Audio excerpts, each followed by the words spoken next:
It's easy to gravitate towards leaders like Donald Trump, especially for those of us that were raised around men that spent their entire lives proving their worth through tangible accomplishments. My father was one of those men. What did you learn from your father?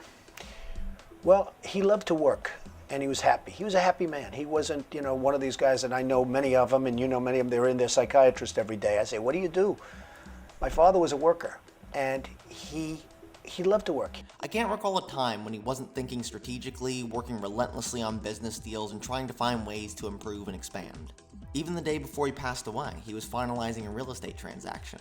Trump, much like my father, embodies that same drive to build, improve, and leave behind something better. For both of these men, success wasn't just about personal gain. It was about leaving behind a legacy rooted in proving that they were right through the fruits of their labor. Having been exposed to people like this all my life, I approach challenges in the same manner. Instead of looking outward for answers, I return to proven fundamentals. The cornerstone of any strong economy is creating one that works for you from the beginning, enough to survive, and then building sustainability and growth from that foundation.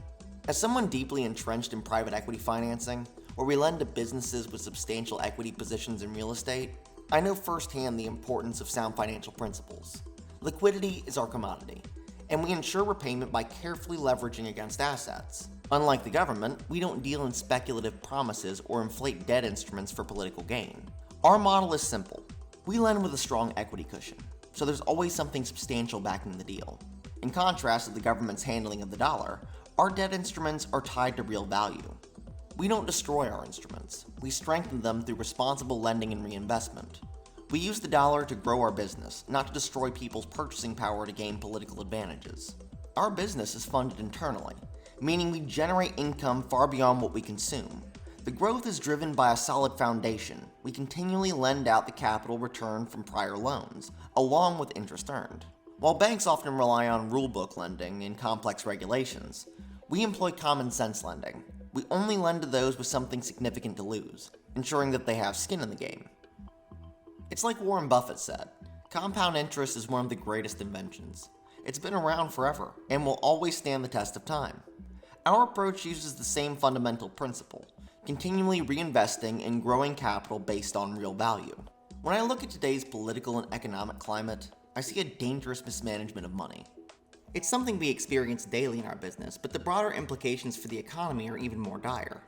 Our lending model operates on short-term debt instruments, usually paid off within 2 years.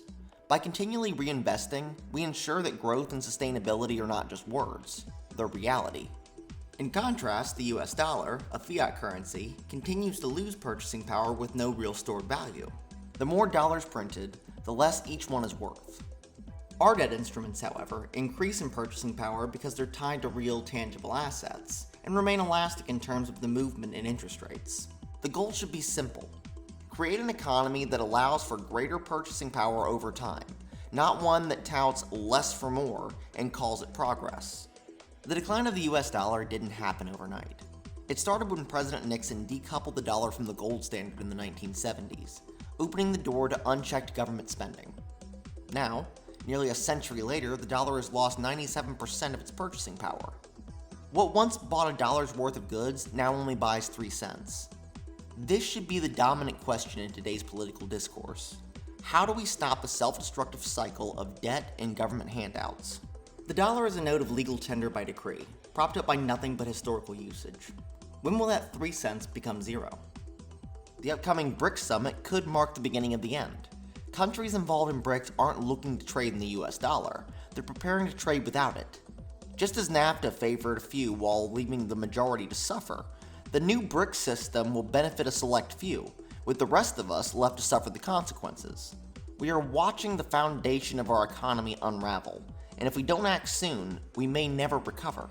I firmly believe in economies that thrive on mutual benefit, not zero-sum games where a few profit at the expense of everyone else. The dollar is under assault, and the solution lies in returning to fundamental economic principles. As Ronald Reagan famously said, the government is not the solution, it's the problem. We are now $35 trillion in debt, spending more than the real economy can possibly repay. In essence, we're killing the golden goose. The government's increasing share of the economy and continued expansion is completely unsustainable. While reducing the size of the government may temporarily affect GDP, this metric has become an illusion, propped up by government spending with little real value. To move forward, we must tie real value back to the currency. We need an economy that produces jobs with more benefit than cost. We need a currency that holds its value over time, not one that loses it. It's time to stop the political Ponzi scheme and return back to an economy where people's savings and investments have meaning. Because the alternative is a bleak future, one where the middle class is erased and the wealth of the few is preserved by the cost of the many. I studied accounting at GW, but economics has always been my passion. I know some will argue with me labeling me a right-wing conspiracy theorist, but I'm simply a pragmatist who believes in common sense. I'll vote for Trump, even though I disagree with some of his past decisions. But the idea that Kamala Harris could be trusted to lead anything, let alone a country, is laughable. The real challenge now is how to restore the US dollar's value. We have to back our currency with assets that hold real, usable value. Perhaps it's time to consider tying the dollar to short-term mortgage participation notes, or other equity-backed instruments that generate income based on real asset values. This wouldn't just stabilize the currency, but also strengthen its purchasing power over time. It's a return to fundamentals, backing currency with real, tangible value rather than speculative promises. Let's leave behind the rhetoric and focus on creating an economy of abundance. Let's create policies based on asset-backed growth, not on government manipulation and debt. And, as Trump pointed out, perhaps it's time we bring in people like Elon Musk to trim government fat and reposition the labor for a real economy. It's that kind of leadership and vision that I've seen work my entire life. It's time to grow ourselves out of this cycle of never-ending debt.